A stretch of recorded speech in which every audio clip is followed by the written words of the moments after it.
జాతీయంగా ముడి చమురు ధరలు తగ్గడంతో దేశవ్యాప్తంగా పెట్రోల్ డీజిల్ ధరలు తగ్గాయి. కానీ ఆ ప్రయోజనం వినియోగదారులకు దక్కకుండా మోసం చేస్తున్నాయి కొన్ని పెట్రోల్ బంకులు. నిన్నటి వరకు ఉన్న ధరలకే ఇవాళ కూడా అమ్ముతున్నారు. దీంతో Hyderabad Bairamalguda Indian oil petrol bunk దగ్గర వాహనదారులు ఆందోళనకు దిగారు. అధిక ధరలకు అమ్ముతున్న బంక్ యాజమాన్యంపై తక్షణమే చర్యలు తీసుకోవాలని వినియోగదారులు డిమాండ్ చేశారు.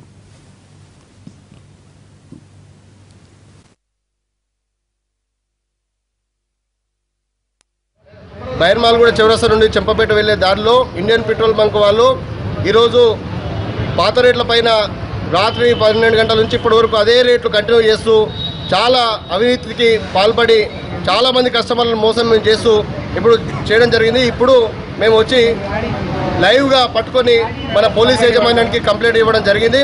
కావున దీనిపై తక్షణమే ప్రభుత్వము కఠిన చర్యలు తీసుకోవాలని, లేకపోతే మేము దేనికైనా సిద్ధపడతామని సామాన్య ప్రజల్ని మోసం చేస్తూ ఈ ప్రైవేట్ పెట్రోల్ బంకుల యాజమాన్యాలు అక్రమంగా దోచుకోవడం చాలా అన్యాయంగా మేము భావిస్తున్నామని చెప్పి